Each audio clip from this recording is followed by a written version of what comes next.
Salut et bienvenue dans cette vidéo.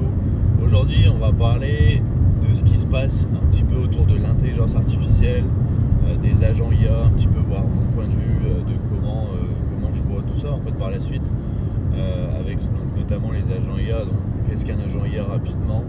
De ma compréhension, ça va être un agent autonome qui va prendre des décisions lui-même et qui n'aura pas besoin de l'intervention d'un humain. Donc ce qu'on peut entendre parler, c'est que les agents IA, en fait, ils peuvent pas utiliser ta carte bancaire, c'est ce qui se passe dans certains cas, mais utiliser la carte bancaire pour faire des paiements. En fait, c'est un gros problème au niveau des données personnelles et de se faire voler sa carte bancaire, c'est se faire voler ses codes, entre autres. Donc, ce qui se passerait, c'est que les agents IA, en fait, ils ont besoin pour faire des tâches, pour faire des transactions, ils ont besoin de la crypto-monnaie. Donc la crypto-monnaie, qu'est-ce qui va être utilisé? C'est qu'il va y avoir un portefeuille qui va être donné directement à l'intelligence artificielle et elle va pouvoir faire des transactions avec. Ça va être au moins limité, c'est qu'elle va pas faire n'importe quoi. On va pouvoir lui donner certaines choses à faire et dire bah voilà, tu m'envoies ça à telle personne et c'est limité, tu peux pas envoyer plus. Et au pire des cas, c'est limité par portefeuille, elle pourrait avoir plusieurs portefeuilles, j'imagine.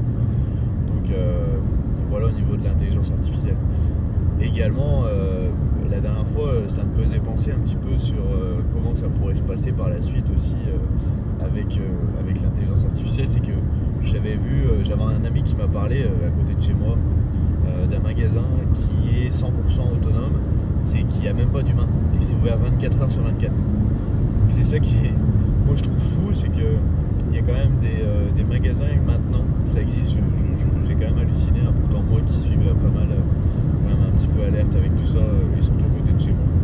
Je serais curieux d'aller faire un tour, c'est que, en fait, ce qui se passe, c'est pas avec la crypto-monnaie, hein, malheureusement, c'est avec une carte bancaire, c'est qu'il y a une reconnaissance faciale en extérieur qui va scanner notre visage avec notre carte bancaire, et là, tout ce qui va se passer à l'intérieur, ça va être acheté en fait, c'est qu'on va le mettre dans notre panier, on va sortir, ça va détecter tout ce qu'on a acheté, tout ce qu'on a pris et ça va être automatiquement débité sur notre carte bancaire. Et la prochaine fois qu'on va y retourner, c'est que ce qui va se passer, c'est qu'il n'y aura même pas besoin de mettre sa carte bancaire, de ce que je comprends, il y aura juste besoin de la reconnaissance faciale parce que notre carte bancaire sera directement liée.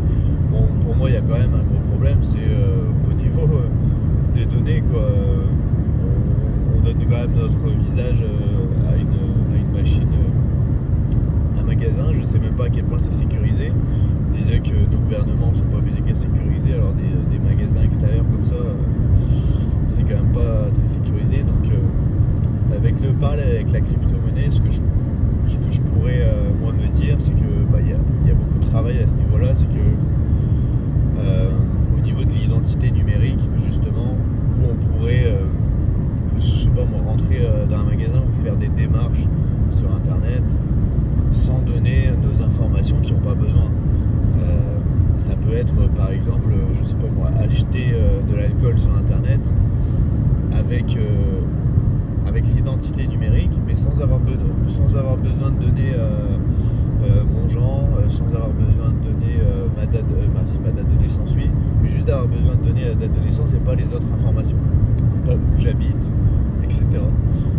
Et ça, c'est ce qui va permettre, en tout cas, ce qu'il y a du travail sur Ethereum, c'est vraiment ça, je trouve, qui pour moi, j'espère, a un potentiel et qui va être le futur, c'est de pouvoir donner certaines informations et pas d'autres. Et justement, au niveau de la sécurité, ça serait davantage avancé comparé à ce qu'on peut avoir maintenant avec toutes les problématiques de fuite de données au niveau du gouvernement.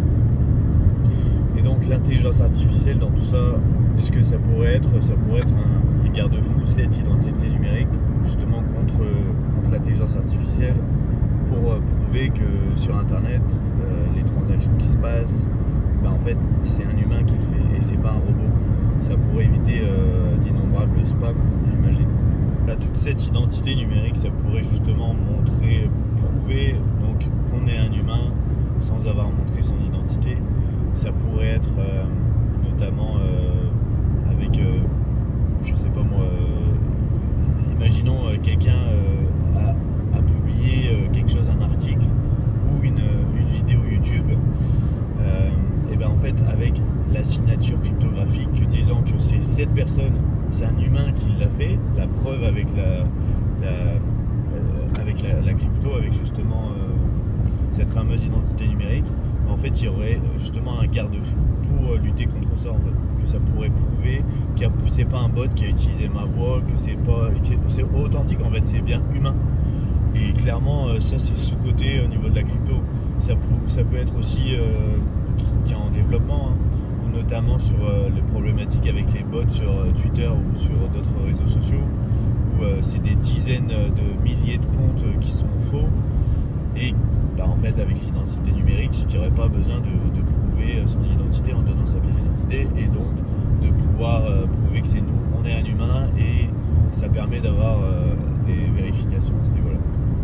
Il y a encore d'innombrables exemples que je pourrais citer, j'imagine.